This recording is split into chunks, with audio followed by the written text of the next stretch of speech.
Hello, I'm Jerry Ford. Welcome to Jungle Jerry's Treehouse. This is another Magic Treehouse book, number 11, and it's called Lions at Lunchtime. It doesn't mean they're eating lions for lunch. It just means that lunchtime there was lions. This is by Pope Osborne. He looks like he's tired, doesn't he? Probably been up all night hunting or something. And there's his family.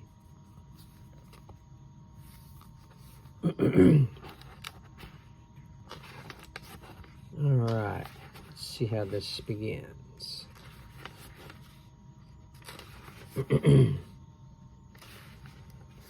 Chapter 1. There's a picture right off the bat. There's a gazelle out there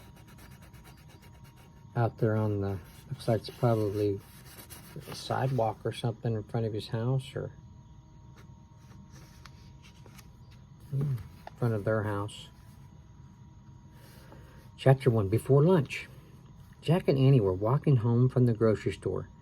Jack's pack was heavy. It held a big jar of peanut butter and a loaf of bread. "Are you going to have a peanut butter and jelly sandwich?" said Annie. "Or a peanut butter and honey sandwich?" Jack started to answer, but stopped. "Oh, man," he whispered. "What is it?" said Annie. "Look at that," said Jack. He pointed to the edge of the Frog Creek woods. In the shadow stood a small, delicate animal. It looked like a tiny deer. "It's a sign," whispered Annie. "Remember when we saw the rabbit? He was a sign of the Wild West." The deer-like creature leaped into the woods. Jack and Annie didn't stop to think. They followed as fast as they could. Jack's heavy pack thumped against his back as he ran. Finally, they stopped and looked around. "Where did she go?" he said. "I don't see her," said Annie. "Oh, wow," said Annie. She pointed up. There was the magic treehouse. It was shining in the noon sun at the top of the tallest tree in the woods. Its rope ladder swayed in the shadows below. "Where's Morgan?" said Annie. Morgan Le Fay wasn't waving at them from the window. She wasn't even at the window. "I don't know. Let's go up," said Jack. They climbed the ladder and went into the treehouse. Sunlight streamed through the window. It lit a stack of books and 2 scrolls in the corner. The ancient scrolls held the answers to riddles Jack and Annie had solved earlier. Jack took off his heavy pack. "Did Morgan leave us a 3rd riddle?" said Annie. "Looking for someone?" said a soft voice. She must be invisible. Jack and Annie whirled around. "Morgan," said Annie. Morgan Le Fay had appeared out of nowhere. She looked ancient and lovely in the bright light. "Do you still want to become master librarians?" she asked Jack and Annie. "So you can help me in my work?" "Yes," they said together. "Wonderful," Morgan said. Then she reached into her robe and pulled out a scroll. "You've solved 2 riddles so far," she said. "Here is your 3rd. She handed the scroll to Annie. "And for your research," she pulled a book out from her robe and handed it to Jack. The book's cover said, "The Plains of Africa."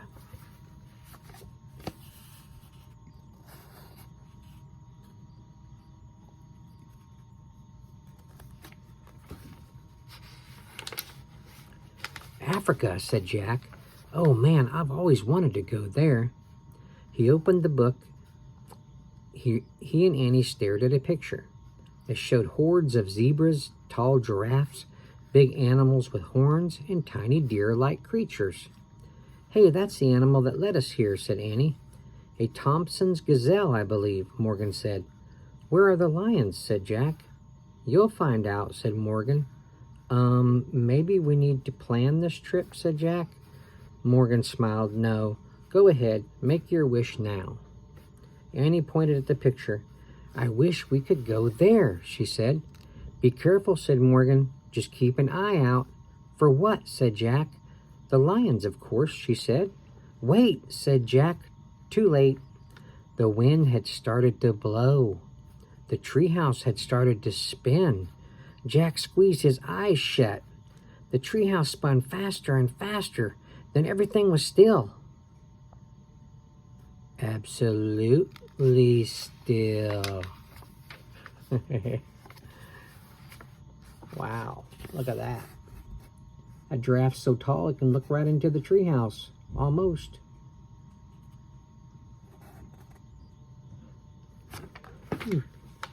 Chapter 2. Jump, beasts, jump. Bright light flooded the treehouse again. A rustling sound came from outside the window. Annie peeked out and laughed. Hey there, she said. Jack looked out too. A giraffe was eating leaves off the tree. It had a sweet, goofy face. Jack peered out at the world beyond the giraffe. He couldn't believe his eyes.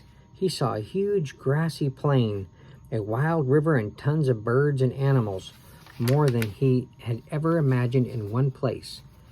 Giraffes and zebras were on the side of the river where Jack and Annie were. Thompson's gazelles and the big horned animals were on the other side. Oh, excuse me. Where are the lions? Said Jack. I don't know, said Annie. Do you think it's always this crowded? Let's find out, said Jack. He picked up the book on Africa and looked at the picture of the animals. He read aloud. Every year, in late spring, thousands of zebras and gazelles and millions of wildebeests migrate from the dry plains of Tanzania to Kenya. What's migrate mean? Said Annie. Jack pushed his glasses into place. It means they go someplace else for part of the year, like birds going south for the winter. Oh, right, said Annie. Jack turned the page to read more. Before they are safe in Kenya, the animals must first cross the Mara River. Zebras go first, then the wildebeest. The tiny gazelles swim last. Oh, said Annie in a sad voice. What's wrong? Said Jack. Poor beasts. She looked out the window. They seem afraid. On the far side of the river, the horned animals were standing at the edge of the steep bank of the river. They stared down nervously at the rushing water. Jump, beasts, jump, Annie shouted. Don't be silly, they can't hear you, said Jack. He studied the broad plain. I wonder where the lions are, he said. I don't know, but I have to go, said Annie. Go where? Said Jack. To the river to help them, she said. Help who? Said Jack. Those wild beasts on the other side, said Annie. I have to help them migrate. Are you nuts? Said Jack. Annie handed Jack the scroll and started out of the treehouse. Wait a second, said Jack. We haven't even read Morgan's riddle yet. Annie stopped on the ladder. Read it now, she said. Jack unrolled the ancient scroll and read aloud. I'm the color of gold, and as sweet as can be. But beware of the danger that's all around me. What am I? Annie started down again. Annie! We'll look for the answer in a minute, said Annie. What are you doing? Jack called.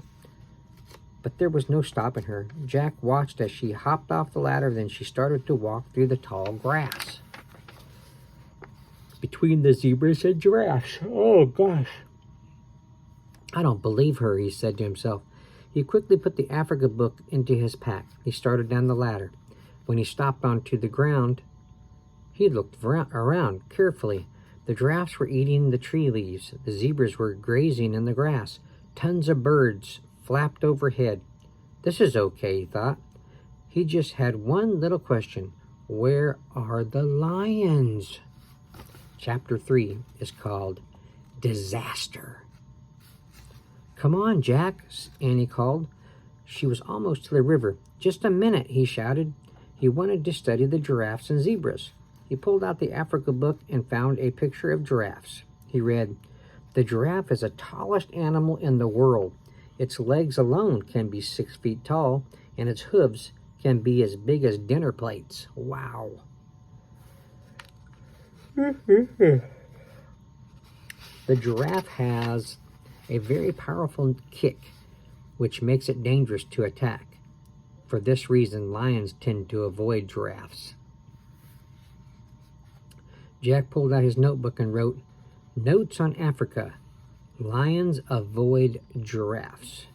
He turned the page and read more. Zebras live in family groups, as no two zebra have exactly the same pattern of stripes. Every baby zebra must learn its own mother's pattern. Jack studied the zebras, trying to see their different patterns, but in the hazy afternoon light, all the stripes made him dizzy. He blinked to clear his head, then read more. Zebras are the first to cross the river because they eat the coarse grass. After they've thinned down the top layer, the wildebeests arrive and eat the next layer. They prepared the grass for the gazelles who come last. Wow, thought Jack, each animal depends on one that goes before. He wrote animals all connected. Jack heard Annie shouting from the riverbank, "Jump, beast, jump! You can do it! Don't be afraid, come on!" He looked up. Annie herself was jumping as she called to the wildebeest. Jack sighed. I better stop her before there's trouble, he thought.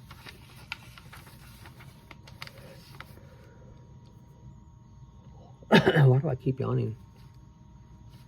He put away the Africa book and his notebook. Then he jogged toward the river. His pack was heavy and lumpy, bumping against his back. He'd forgotten to take out the jar of peanut butter and the loaf of bread. Jack decided to leave them at the treehouse. He turned to go back, but just then Annie's shouting stopped. Jack looked at the river. She had vanished. "Annie," he called. No answer. Where was she? "Annie!" Jack shouted. She had completely disappeared. "Oh man," said Jack.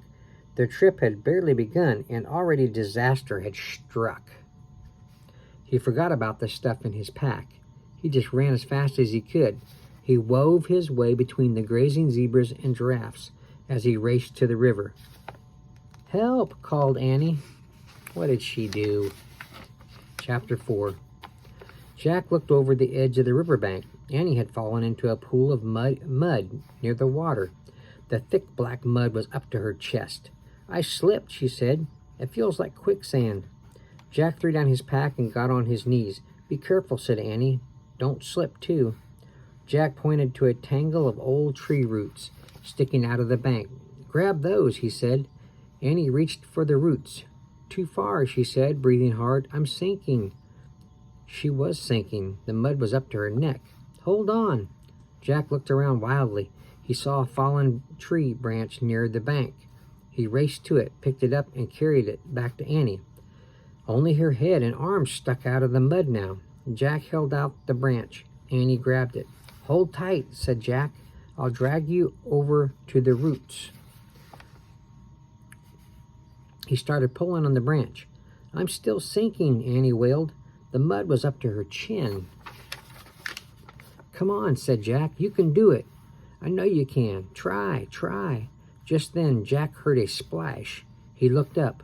On the other side of the wide river, a wildebeest had jumped into the water. And another jumped, then another. They were headed right toward Jack and Annie. "Hold on tight," said Jack. He pulled on the stick again. Annie moved a tiny bit. "Hey, Jack, on the moon, it felt like this." "No, it felt like I weighed 10 pounds, said Annie. "And in this mud, it feels like I weigh a ton." "Concentrate, Annie," said Jack, trying not to slip down the bank. "I am." The lead wildebeests were halfway across, swimming toward them. Many more wildebeests were jumping into the water. "It's now or never," said Jack. He took a deep breath. He pulled really hard. Just then a shadow passed over them. Jack looked up. "Uh-oh," he said. A huge vulture circled overhead. "It thinks you're near to the end." It thinks you're near the end," said Jack. "Oh, get out of here," Annie shouted at the vulture. "I'm fine." In a burst of fury, she let go of the branch. She lunged for the roots. She grabbed them. "Yes," cried Jack. "Pull, pull." Slowly, Annie pulled herself out. She was covered with the black mud from head to toe. Jack helped her onto the bank, getting mud all over himself.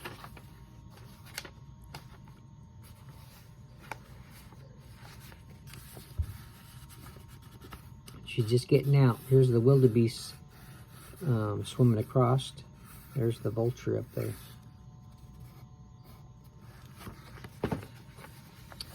See?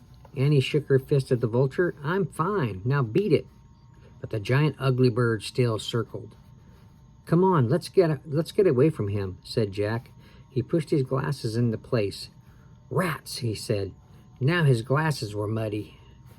He tried to clean his hands in the grass. Oh no, shouted Annie. Jack turned to her. The wildebeest will get stuck in the mud hole, she cried. She waved her arms at the wildebeest struggling to swim across the river. Not here, she shouted, not here. But the frantic swimmers kept coming. Chapter 5. Ha ha. That's what it's called. Oh no, no, no, shouted Annie. She raced down the bank until she reached a sandy, clear spot. Here, here, she called. The wildebeest followed her with their wild eyes. Jack watched in disbelief as the swimmers changed their course. Slowly, all the wildebeest swam to where Annie stood. She waved them in like a traffic policeman. Jack grabbed his backpack.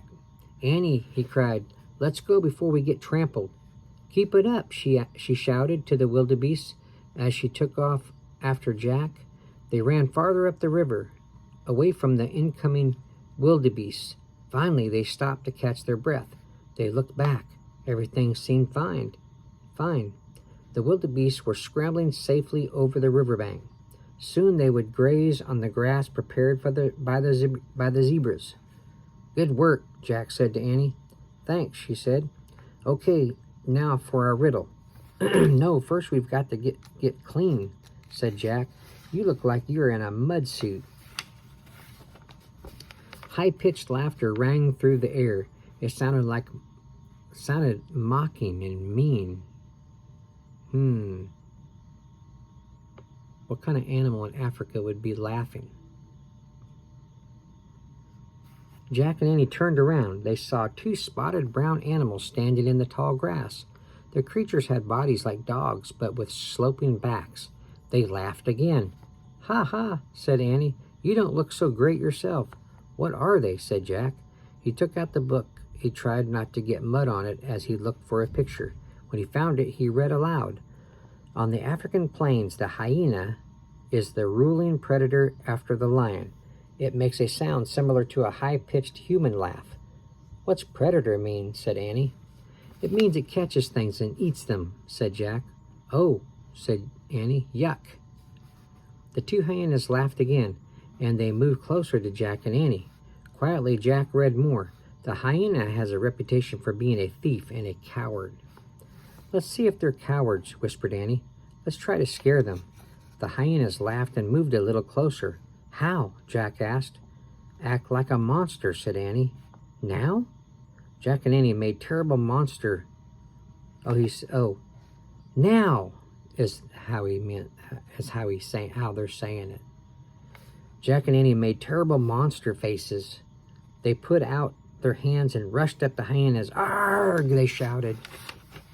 The hyenas yelped and scurried off. Scaredy cats, Annie shouted after them. Come on, said Jack. Annie and Jack took off in the other direction. They ran around a bend in the river. Jack heard the hyena laughter again. It sounded far away. Good, he said. They're gone. Hey, maybe we can wash over there, said Annie. She pointed at the edge of the forest. There was a small pond surrounded by tall grass. Zebras were drinking the water. Yeah, said Jack. If it's safe enough for them to drink. The zebras ignored them as they walked toward the pond. They're scaring the hyenas here. That one looks mean, doesn't he? He looks like he's ready to fight. Listen right here.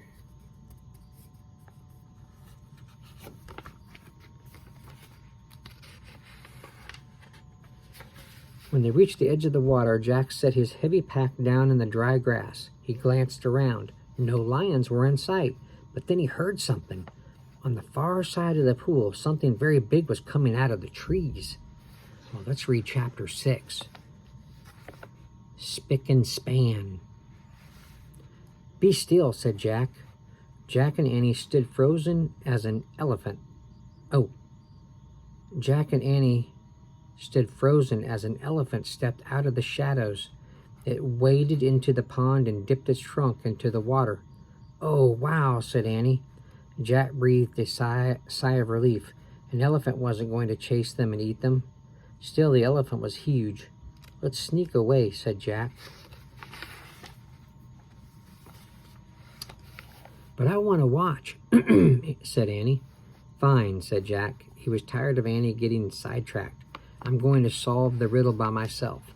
I'll meet you back at the treehouse." He turned to go. A spray of water rained down on him. It came from behind. He shouted with surprise and looked back. The elephant's trunk was pointed straight at Annie. "Cool," she cried. "He's giving me a shower." See that? Shooting water out of his trunk onto Annie there.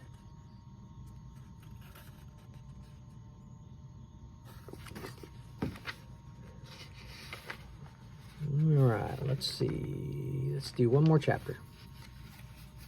The last of it. The elephant sprayed her again. Then again, the mud slowly rolled off her face, her braids, her t-shirt, her shorts, her legs, and her sneakers. "I guess the elephant doesn't like dirty kids," said Annie, laughing. Her eyes were squeezed shut. Finally, she was clean and soaking wet. "Now it's your turn," she said to Jack. Jack stepped forward and shut his eyes tight. A blast of water hit him. It did feel like a shower, a strong shower. When Jack was clean, the elephant let out a grunt. Then he started to splash himself with water.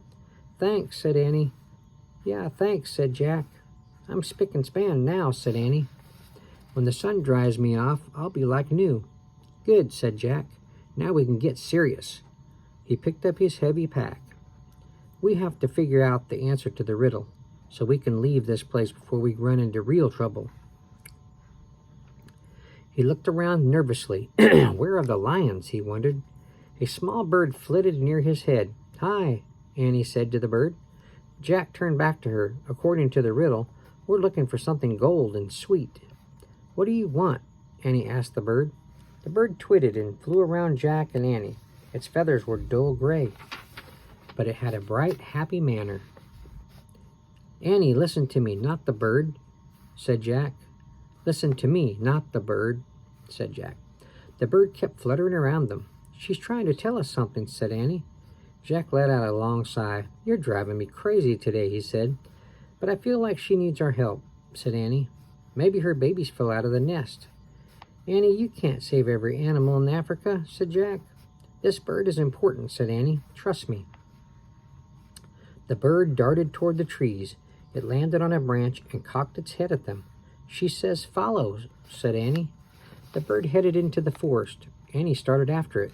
"Don't go in there," said Jack. "You might run into—" There was no need to finish. The bird and Annie had disappeared into the trees. "A snake or a lion?" Jack said to himself. "Come on," Annie called. Jack moaned. He pulled on his pack and ran. The peanut butter jar thumped against his back. All right, we'll stop there at chapter 7.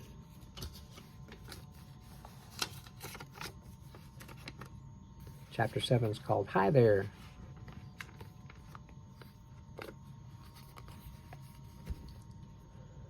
There you go.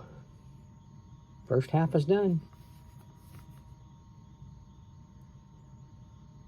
Pretty cool. Probably getting ready to see some lions now. All right, thanks for watching. I appreciate it. Stay tuned for the second part of this book. And thank you for watching and listening. I appreciate it. See you on the next one. Bye.